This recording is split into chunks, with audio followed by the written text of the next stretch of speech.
ผู้หนึ่งหันเทาแต่คนจริงใจคนกับบ่รวยบ่รอแต่ฮักเจ้าจริงใจ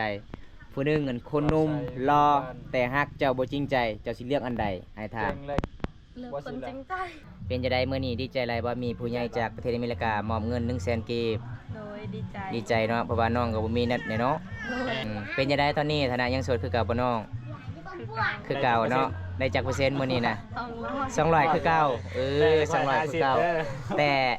อายเขาถามอีกเทื่อนึงว่าน้องหับผู้บ่าวเลยอยู่เท่าใด40ลงมา40ลงมาโอ้40ลงมาแสดงว่าคันมีคนมักก็สามารถมาหาได้เนาะมาถึงเฮือนเนาะโอ้ถ้าเขามักนี่ให้อีพลอยเมย์ไปขอเลยเนาะโอ้ก็สามารถไปขอได้เนาะน้องเนาะจังได้อ่านก็กลับกันเด้อบ๊ายบายเอซีบันสวนบ๊ายบาย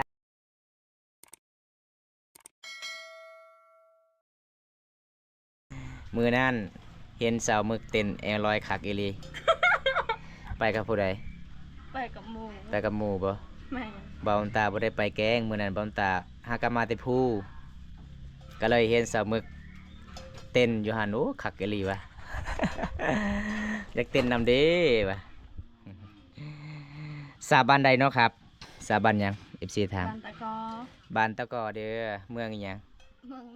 เมืองน้องสาวมึกเด้อหมู่น้อยอายุจักปีเลยน้อง18 ปีเนาะคบกันได้ เอากันได้เด้อครับลูกสาวของสาวมึกบ่น้องข้างๆบ่แม่นเด้อน้องเด้อ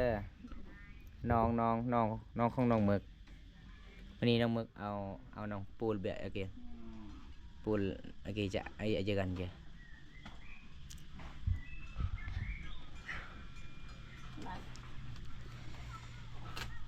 สวัสดีด้วยครับหลายๆคนนะครับบรรยากาศยามตอนเช้าครับหลังจากฝนตกอากาศก็เย็นมื้อนี้พี่น้องเอ้ย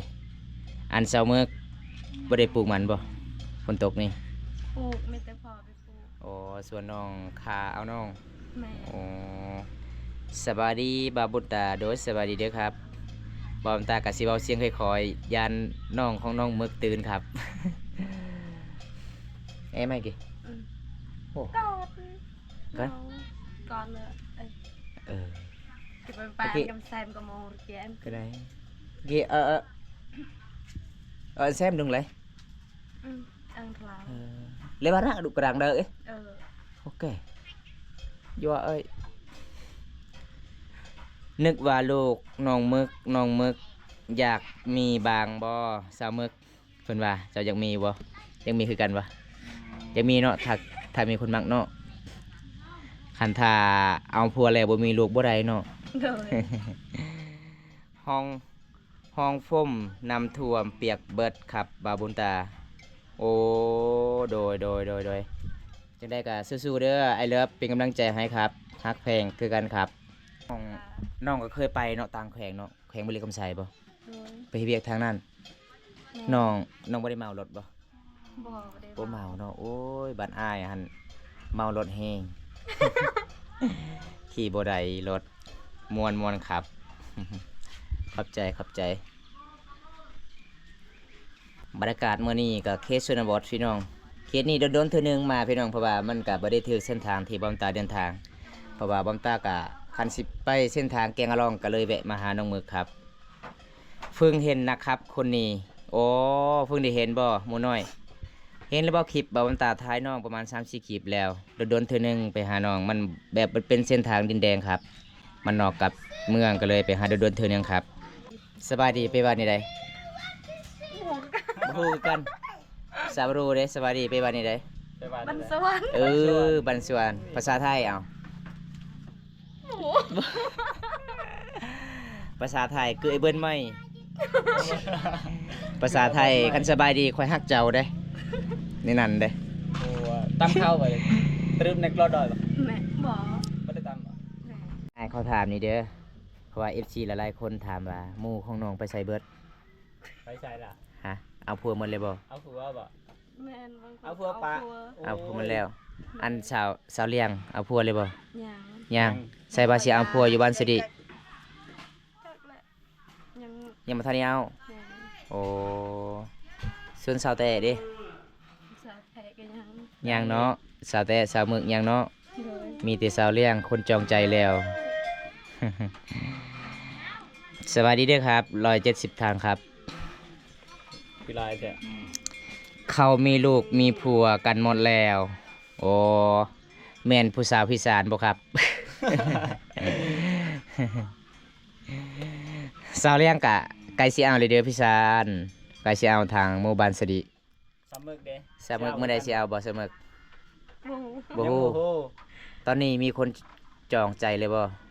มียังโชด บ่มี บ่มี โสดบ่ บ่มีอย่าไปตัวลายเด้อ FC จักหน่อยว่ามีแฟนแล้วว่าบ่มีคือสาวเลี้ยงมื้อนั้นบ่าวตาไปหาตัวนั้นอ้าวบ่าวตาถามมีแฟนบ่ยังโสดคือเก่าเด้ออ้ายจักเปอร์เซ็นต์200อือ อันนี้ก็โชดบ่ อืม โชดบ่โชด บาท จังมือบ าดบ่าวตาแนมไปถึงขอเอาแล้วสาวเลี้ยงบ่แม่นโสดดอกแบบนี้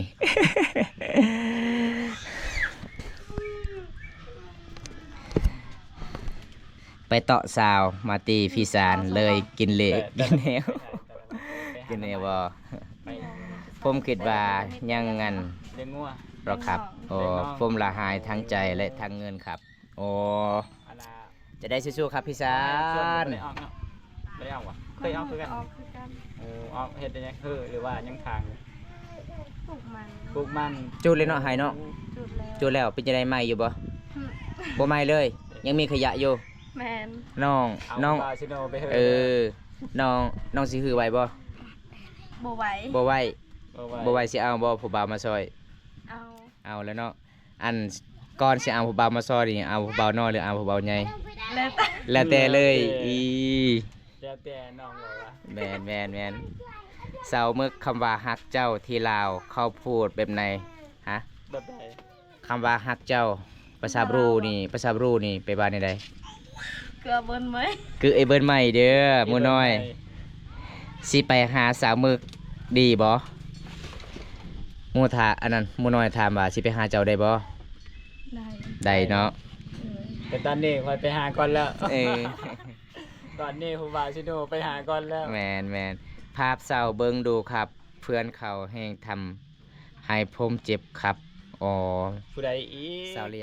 ยงแม่นบ่พิสาร บ่เป็นจังไดทุกคนหน้าหักบ่ อายุกี่ขวบหลาสาว อายุจักปีแล้ว 18 18 ปี โอ้เอาได้เนาะเอาได้เลย แม่นบ่ เอาได้อยู่ แมน โอ้ เพราะว่าเขตบ้านเฮาก็15 16ก็เอาผัวเลยดอกบางคนเนาะ แม่น บางคนก็18 19 20ก็เอาผัวพี่น้อง เดี๋ยวค่อยมาเทื่อหน้ายังอย่าเพิ่งเอาปะเด้อ อื้อหือ ถามค่อยก่อน มาปีหน้าก็ยังเห็นอยู่ ส่วนบ่าวน้ำตาอายุ12 ปีเจ้าสิเอาบ่ เอา เอาได้ เอาได้ เป็นตามหมู่บ้านพี่น้องหยอกเล่นกับสาวเบิกพี่น้องอารมณ์ดีม่วนหลายบ่ขี้คุย เป็นผู้สาวที่ชนเผ่ายังไง ชมพามังกร ชน เนาะ เผ่ามังกร เมื่อวาน หหัก เมื่อวานนี้หาเดินทางชมพาตัวบ่ แม่น ชมพาตัว เมื่อวานเนี่ยไป ภาษาต่างเลยเด้ ต่าง บ่ฮู้เลยผมทางนั้น แม่นอันนี้ยังรู้จักมันคล้ายๆบ้านคอยคือกันน่ะ แม่นคือกันทางนั้น ครับน่าอยู่บ้านน่า มีเพจบ่สาวมึกชื่อเพจว่านี่ใด เป็ดเก่านั่นแหละ สดๆคือเก่าเนาะ แมน สดๆเด้อหมู่น้อยภาษาลาวเด้อสดๆเด้อ ผู้ใดอนาสนใจก็พิมพ์ เห็นหน้าปกเสื้อสีแดงแม่นบ่ แมน เป็นภาษาไทยหรือภาษาลาว ฟีศาจนอนห้องไห้เหมือนโฟมหรือเปล่าครับ โอ้ย มีแต่อกหักเลยเนาะ มีเดี๋ยวอกหักอกหักสาวอันนะมังกรบ่ ผู้หนึงว่าอกหัก ผู้สาวทิมผู้หนึงว่าอกหัก ผู้สาวมีหยังเพิ่นผู้สาวยินเหล้าให้พ่อใหญ่อ้าวแล้วบาดนี้เกิดบ่ออกแล้วครับ ผมก็สิแปลบ่ได้เด้อครับ แบบนี้เด้อครับ แปลแบบใดอ่ะ แบบตามงานดองสุนทรภู่บ้านเฮานี่เวลาผู้สาวนี่เขา โอ้ยอย่ เขาจับมือเนาะ มัน เขาให้ไป รื่องธรรมดาทุกคน ไปยินเหล้าเนาะเขาว่า เป็นเรื่องปกติ ไปอ้ายไปน้องไปยินเหล้าให้อ้ายเป็นนั่นเนาะบางทีเขาก็จะเรียกเขาให้เงินเนาะ แม่ เป็นตามประเพณี ถ้าขึ้นแบบนั้นก็บ่ได้ทุกคน บ่ได้ มันเป็นบททุกหมู่บ้านบ่มี แม่น หมู่บ้านใดแบบว่าผู้ชายผู้สาวคนจับมือเป็นเรื่องธรรมดาทุกคนเป็นเรื่องปกติอยู่แล้วแหละเพราะว่าอันน่ะชายสาวเฮาจับไม้จับมือเป็นเรื่องปกติหน่อย แม่น สบายดีเด้อทุกค อั น น สบายดีมาดี พวก FC นี่ถามว่าน้องมีแฟนยังครับ อ ย่างโอ้ยคือค่อยๆแท้หน่อยบอมตาสิปิดไลฟ์สดแล้วคันค่อยๆย่างบ่ ยัง ย่างโอ้ยย่างพี่น้องผมนอนห้องไห้ทั้ง ใคร คืน สน ค ใจ รับ ก็ บ่าวบุญ ทักแช ตา ทมาเด้อทุกคน โอ้ย อันน่ะ เจ้า ซื้อเฟซโสดเพิ่นว่า อ้ายคิดไปเยอะแล้วมั้ง เป็นจังใดทุกคนสาวเผาบางกองน่าฮักบ่บ่ได้รับชมทางใดสัญญาณดีจะบอกกับคอมเมนต์มาบอกหน่อยเด้อ อันที่อ้ายส่งเมื่อวานนี้กะอีพ่อสาวอ้อยก็อยู่หันอีแม่สาวอ้อยก็อยู่หันสาวจอยก็อยู่หันส่วนข่อยเมื่อแล้วข่อย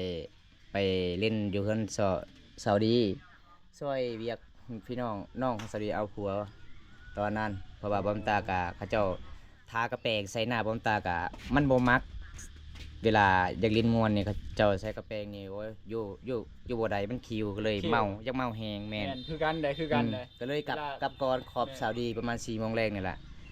พอ ส ดี บายดีเด้อทุกคนสบายดีมาเล่น พอดีเวทบอมตาเมื่อกะสาวอ้อยกะ เป็นสาวเผา มา บางกองทุก ฟ้อนลำวงอยู่ในเครื่องเสียงหั่นแหละก็เลยค่อยเมื่อตอนนั้นหั่นนะแล้วก็มีพอแต่คนบ้านอันนั้น คนบ้านแซนเพิ่นดึงสาวอ้อยให้ไปยินเล้ามันเป็นตามประเพณี แม่น เราเป็นโฆษกเด้พอนั้นพอแต่ซื้อคำใบผมฮู้หมดนะผมใจจำได้หมดสื่อคนแถวนั้น สรุปสิเว้าลาวหรือเว้าไทย เออ อยู่ประเทศไทยจับมือเสีย50,000จับขาเสียแสน มันบ่แม่นแล้วอันนั้นผู้สาวผู้ไทยแล้ว อันบ่แม่นเด้อจังสันเด้อไอ้สานมันเป็นตามประเพณีบ้านผมเด้อครับ นี่ ประเพณีบ้านผมนี่คันบ่เสียกะมาพิสูจน์ลังเบิงคันมาพี่กะมีผู้สาวยินเล่าก่อนเด้เวลาเขาทำตอนนี่เด้ ขนาดเฮาขึ้นไปเล่นอยู่เฮือนนี่ก็ยัง คัน ได้ น่ะคันเฮาบ่กินนี่บ่ได้มันเป็นตามประเพณีเด้ แม่น พี่สานเด้เจ้าสิมาลองเบิง ข คือ นา ละ ดเฮาบ่เคยกินเมื่อวานก็ยังกินเนาะ แม่นก็คือหลายๆคน FC เขาเจ้ามายิ้มแย้มบอมตา ต้องเล่ามาก่อนจึงเข้าจึงนำมาตำหลัง แม่น เป็นตามประเพณี เพราะว่าเฮาก็มาที่บ่เคยกินเหล้าก็ แม่น ให้ก็ คือว่านี่เจ้าเนาะเจ้าบ่เคยกินเนาะขวาบ่ได้เด้ ปฏิเสธบ่ได้คือกัน แล้วก็ ทุคน เขาเจ้าคาไก่อีก1โตเนาะ แม่นโอ้ยมาแต่พี่เขาใจดีทุกคนเลย อืม เขาต้อนรับเฮายังดีเลยแต่ละคนน่ะโอ้เฮามามื้อแรกเฮาประทับใจเลยมาครั้งแรกนำได้นี่ประทับใจแฮง แม่น เป็นชนเผ่าที่น่ารักทุกคน ทางนั้นปลูกข้าวหรือยังสาวมึก ยัง ย่างเด้อ ยังบ่ได้ปลูกบ่ แม่ ชื่ออะไรนะเฟซอีกสาวมึกเด้อภาษาไทยเด้อภาษาลาวโสดอย่าวางโสด โสด กดไป2เทื่อโสดภาษาลาว พาไปแดดเด้อมื้อหน้าโดยมารถเก๋งอันน่ะเสือเก๋งเด้อ เฮาอยู่อันน่ะเมืองนอง2 มื้อ 3 มื้อแล้วยังอยู่เมืองนองอยู่ตอนนี้น่ะอังคารค่าดองเท่าไหร่3 มื้อค่าดองเท่าไหร่ โอ้โห บ่ฮู้ เสียบ่ไก่ตัวหนึง เอา เอา ถ้าผมเรียกจีบสาวมึกตอนนั้นบ่ฮู้ว่าผมจะเก็บจะ เก่งเด้อสตอรี่ จะเก็บหรือผมจะตายหรือ ขอช ผ วน ม เจ้า จะ ไป มี เจ้าไป ความ อยู่ รัก ซ้าย ดีๆ อ้าย บอกให้ถูกครับ ขอชวนเจ้าขึ้นไป ผมว่าพี่สารผมว่าสาวมึกสวยมากครับ สาวที่ผู้สาวที่ทิมพี่สารโอ้ยผมว่าบ่ได้เสียสายตาดอกครับ สบายดีน้องโดยสบายดีคือกันเด้ออ้ายขอชวนเจ้าไปแล้วเจ้าบ่เห็นตอบเนาะมื้ออื่นมื้อฮือข่อยสิเข้าทางเวลาอีก อันนี้เขายังอยู่เมืองนอก บ้านผม ติดต่อบ าบุญตารอไปจับมือลองเบิงจะเสีย50,000แม่นครับ ใส่ ทางนั้นก็บ่ได้เด้อครับ ใส่คือกันกับยูทูบแต่ว่าใส่ ก็คือกันแม่นแล้วพี่สารตอนผมยังเรียนหนังสือผมก็ยอกผู้สาวนี่แหละ TST มันบ่คือไทบ้านบาบุญตาก็ยอกผู้สาวม่วน วิถีชีวิตชนบท ผมตอนเรียนเขาเรียนอยู่ในเมืองก็เลยหยอก ว่า คือแบบ ใส่ เพศชนบท ชนบท เขาเจ้าตีผมโอ้ยว่ะผู้สาวไล่ตีเพราะว่าผู้สาวแบบบ่เคยดีนั่น เมื่อ ได้ วานนี้ไปตัวโอยไอ้ม่วนผู้สาวน่ารักทุกคนเลย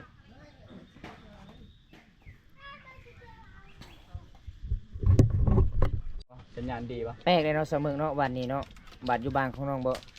ฝนบ่ตกบ่ แม่ บ่ตก แม่ บาดบาบงตากับเมืองนอง ตกแห้งพอลมเข้าแม่นพอลมเข้าพายุเข้าโอ้ยพี่น้องเอ้ย แต่ตอนนี้ค่อยตกเลย ตกบ่ ตกหลุมหัก เอ้ย ตกหลุมหักเสามือ สาวมึกมาไทยอยากเที่ยวไหนครับถามมาไทยอยากเที่ยวไส เคยไปบ่ โอ้โหบ่เคยไป บ่เคยไป โดย คันสิมาไทยอายสิพาเที่ยวแคมป์คลอง ไปหาจับป่า เดี๋ยวพาไปบ่ เดี๋ยวสิไปจังหวัดใด โอ้โหบ่เคยไป โอ้เดี๋ยวจะพาไปอันน่ะบ่ต้องไปใช้ดอกไปหาหน่อไม้เฮาจ้ะ หาคุดจิรอเนาะ แม่นกันเฮาอันนั้นไปมันก็สิไปบ่ถึงอันนั้น ไปหาการอึงดีกว่า แม่นบ่เคยนะว่าสิชวนเจ้าไปอยู่เด้อ จะสิไปทางใดพี่น้องประเทศไทยบ่ตากับบ่ฮู้คือกัน เคยไปอยู่เฮาน่ะ อืม เคยอยู่เลยแหละบ่ได้ว่าเคยไปเคยอยู่ไปอันน่ะแทบจะใหญ่อยู่ไทยก็ว่าได้ เพราะว่าอยู่เมืองไทยนี่เกือบ10 ปีแล้วทุกคนน่ะ มาเที่ยวไทยเที่ยว มันอยู่ ห้าง มาเที่ยวทะเล มาสกลนคร ห้างดูหนังครับโอ้ หาอายก็ได้เด้อโดยมื้อหน้าเดี๋ยวสิแวะเล่นน้ำอ้ายเพราะว่าเฮาอยากได้อันน่ะนุฟุกทางอันน่ะสกลนครอยู่เดี๋ยวเฮาสิข้ามไปซื้ออยู่ฝั่งนั้น นี่ยังคุก หนูฟุกหนูนานั่นแหละหนูเลี้ยง หนูเลี้ยง แม่น หนูเขากินนี่ แม่น เออ เดี๋ยวอันนั้นน้องสิไปซื้ออยู่จะไปซื้อทางนั้นแหละ เนาะเขตนี้เนาะบ่คือเขตหมู่บ้านบอมตาเขตชาวโซนนี่เนาะ ไป นำกัน ไปน้ำเฮาบ่อันน่ะเขาบอกว่าให้เอาผู้สาวมานำว่าจะเอาสาวเมึกว่าจะอันน่ะเสื้อเกงเดอะสตอรี่เอาสาวเมึกว่าจะไปบ่ ไป ไปเบิ่งหน่อย พี่ซานว่าถ้าเอาผมจะทำให้ผมเข้าซ้ำใจอย่างมาก ซอยคอซอยทองก็ซื้อหายใส่เอ้ย ใจรอแท้ อืมป้าดจริงบ่ครับพี่ซาน โอ้ย แม่นบ่สิเอาไว้แท้บ่พี่ซานบ่ถ้าจะมักพี่ซานจะซื้อให้เจ้าซอยคอเพิ่นว่า มักบ่ เพราะว่าเสาเรียงทีมเราแล้วเสาเรียงมีแผนแล้ว ถ้ามักก่อยเลยก็ไปซื้อตีนไก่ให้ สาวมึกอยากมีคน เบิดคำสิบ่ ฮักบ่ อยาก อยากเนาะอยากคือกันแล้วเนาะเพราะว่าหมู่คู่ก็เอาผัวเนาะมีแผน ถ้ามักก่อยแล้วก็บ่ได้ซื้อหยังปีนไก่ซีโน่ใหญ่ๆข่อยซื้อ เดี๋ยวมาพาก ถ้ามักค่อยสิพาไปตัดไว้ อ่าเมืองเวลาบ่าวไซสิม บ่าวไทยก็เดินทาง หน้าบ่นี่บ่ ซุปเปอร์ จะย้อนกลับอีกเด้ มาร์เก็ตไปเที่ยว จะลงจากเมือง ไอ น้องแล้ว คอน ก็ สยามครับโอ้ครับ จะเข้าอันน่ะบ้านแถวบ้านนาฮอแล้วก็ไปนอนอยู่กลับไปนอนอยู่สิโปนมื้อนึงอันน่ะมื้อนึงคืนนึงอันแหละแล้วก็ตื่นเช้ามาก็จะเข้าเวลาอ้าย รับ ว่า ฮักผมบ่ผู้สาว FC ถามฮัก สิ เพิ่นบ่ ออกจากเมืองนองก่อนแล้วก็ย้อนกลับ ฮัก อีก เนาะ แล้วก็เข้าทางอาฮอมื้อนึงแล้วก็ไปนอน ผู้หนึงหันเทาแต่คนจริงใจ คนก็บ่รวยบ่รอแต่ฮักเจ้าจริงใจ ผู้หนึงอันคนหนุ่มรอแต่ฮักเจ้าบ่จริงใจ เจ้าสิเลือกอันใดให้ถาม เก่งเลย เลือกคนจริงใจ เลือกคนจริงใจบ่ เอาว่าสิไปบ้านนั่นแหละอ้าย เออ บ้านนั้นบ้านเล็ก สิเอาคนเฒ่าแล้วเนาะ บ้ ที่จริงใจเนาะ บ้ล็กๆนั่นแหละ คันเอาวัยรุ่น ไป คือ บ้านนั่นแหละบ้านแบบบ่มีไฟฟ้า คือบ่าวบอมตานี่บ่ได้แล้วเนาะบอมตาไปทุกทีบเลยได้ ลอยเมียตลอด30ล้านน้องบ่ได้รุดบ่ บอก บ่รุดเลย โอ้30ล้านเต็มๆเนาะส่วนบ่าวบอมตามีเงินแต่ 30,000 กีบน้องสิเอาบ่ เอา เอาเพิ่นว่าพี่น้องหยอกกันม่วนพี่น้องเอ้ยกับสาวเบิกอ่านพี่ซานว่าเอาผมไว้ข้างหน่อยครับ ผมจะได้อยู่ข้างๆคุณครับ เอาแล้วหมูน้อยกับพี่ซานวันนี้ยัดกันแล้ว เอาผู้ใดมาก่อนแสดงว่าผู้นั้นใดก่อนเนาะสาวมึกเนาะนี่ครับสาวมึกสาวลาวเผาตัวอีกบ่ เอามันก็ เผามังกรพี่น้อง ตอนนี้บอมตากสิปิดไลฟ์สดกันเด้อครับ เด้อขอให้อยู่ดีมีแห่งขอให้ร่ำให้รวย ขอให้สุขภาพแข็งแรงตลอดไปเด้อครับ เพราะว่าเฮานั่งเล่นกับน้องมึกกะบ่ได้กินหยังครับนั่งเล่นม่วนนี่ล่ะเพราะว่าบอมตากสิเดินทางเองพูนพี่น้องเดินทางเขตหมู่บ้านไม่มีสัญญาณโทรศัพท์กะสิบ่ได้ไลฟ์สดล่ะครับบางทีก็กลับตอนแรงกับพูนสิเข้าหมู่บ้านชาวอ้อยชาวจอยเผาตัวอีกล่ะพี่น้องเอาเงินให้น้องแหน่ อ๋อโดยเอาเงินนี่อย่างเนาะอ้ายให้น้องหมึกบ่อ้ายเจ้าจะได้เงินบ่ไอ้บุญว่า เจ้าจะได้เงินหรือว่าเจ้าจะได้อ้าย อยากได้มาจอง จะได้มาซองเอ้ยจะได้มาซองเด้อ ทางเงินทางอายพี่น้อง โอ้ลมณ์ดีแท้สาวหมึกมื้อนี้พี่น้องม่วนหลายพี่น้องหยอกกันล้มกันพี่น้องเอ้ย ไปคอสาวมึกเลยกลัวคนอื่นแยงผู้ใดเนาะแยงเนาะหมูน้อย คันสิแย่งกับเจ้าก็คือพี่สารแล้วเนาะแม่นบ่สาวเมือกอันสาวเมือกพี่สารเคยเสร็จลิ้นนำบ่ บ่เคย มีแต่สาวเลี้ยงเลย โดย แล้วมักสาวเลี้ยงเนาะแม่นบ่ แมน ล่ะมักสาวเลี้ยง เจ้ามีเงินเท่าไหร่ติดตัวอ๋อตอนนี้ค่อยบ่มีเด้ออ้ายเจ้ามีเท่าไหร่เงินติดตัว FC ยืมเงิน ได้อยู่ เท่าได้เนาะไอ้บนสิให้น้องเมือกเพราะว่าบำตาก็สิยืมเงินอ้ายไปนำเพราะว่าบำตาก็เงินเบิดเลยครับแปลงรถวันนี้ก็บ่มีเงินก็เลยขี่รถนำหมู่ครับอ้ายเพราะว่าเงินที่อ้ายกดก็ยังบ่ออกเด้ออ้ายประมาณวันที่20ปลายจึงออกอ้าย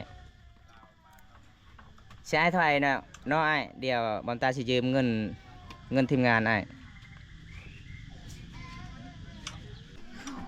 10 ดอลเท่าใด10 ดอล พูดแล้วข่อยเป็นคนลาว ได้10 ดอลเท่าไหรเนาะมาแล้วฟิลาเต้กับมาแล้วบัดนี้10 ดอลน้องฮู้บ่10 ดอลบ่ บ่ฮู้ 10 ดอลเท่าไหรเนาะ10 ดอลค่าดอง30 ล้านบ่มีดอกมี30 บาทจะเอาหมดตัวเลยสิเอาบ่ฟิลาเต้ว่า30 บาท30 บาทกับ30,000กีบน้องสิเอาอันใด 30 บาทเป็นทองคำบ่ 30 บาทฮะ ขอบใจ ขอบใจบอกโดนๆแล้วแม่มันยังขอบใจไม่ติอย่างเดียวขอบใจ ขอบใจได้หลายๆ อ้าว ขอบใจ ใจ ได้ห ห ลา ลาย ย ๆเด้อ ๆที่เอาเงิน เอา ให้ เงิน เฮา ให้น้อง เออ บ่ได้ซื้อขอให้อันน่ะอายอยู่ดีมีแฮงเด้อว่าซั่นขอให้ร่ำให้รวย ขอให้อายอยู่ดีมีเฮงเด้อขอให้ร่ำให้รวย ถ้ามักสาวเมือกกับมหาสาวเมือกได้บ่ ได้ ได้คาดองเท่าใด10 ดอนเอาบ่ เอา เอาเออสาวเมือกใจดีเด้อบ่แม่นใจดีสาวเมือกดีใจหลายจนเว้าบ่ออกเด้อไอ้บุญเพราะว่าบ้อมตาก็ดีใจหลายๆนํเด้อที่ให้น้องๆเงินทางสาวเมือกทางทีมงานเฮาหรือว่าบ่าวบ้อมตาขอให้อ้ายอยู่ดีมีแรง ขอให้รวยให้ร่ำให้รวยพี่น้องเอ้ย ปรารถนาสิ่งใด ขอให้ได้สิ่งนั้นเด้ออายเด้อ ขอให้อยู่บ้านยืน แม่น สุขภาพแข็งแรงอยู่กับ แม่น อันน่ะน้องนุ่งตุนโดน แม่นคิดถึงจังเลยน้องเมยจ๋าสบายดีนะ ลูกสาว แหลก เดี๋ยวเขาแรง มีสัญญาณ ติดตามแล้วค่ะโดยขอบใจเด้อน้องเด้อขอบใจโดยบายบาย เคยไปปะ เคยไปแต่บ่มีโคม โอ้บุมีโคม โดย เดี๋ยวไอายมามือนานซื้อโคมมาให้ฝากไปการจะฝากไปการเขียน บาย เขียนลายปะ my brother ลายบาง บายบายเด้อบายบายจ้าบายบายจ้า ไปการอยู่ห้วย แม่นแถวหน้า แถวหน้าปะเคยเอาแบบเอา beautiful โอ้น้องน่ารัก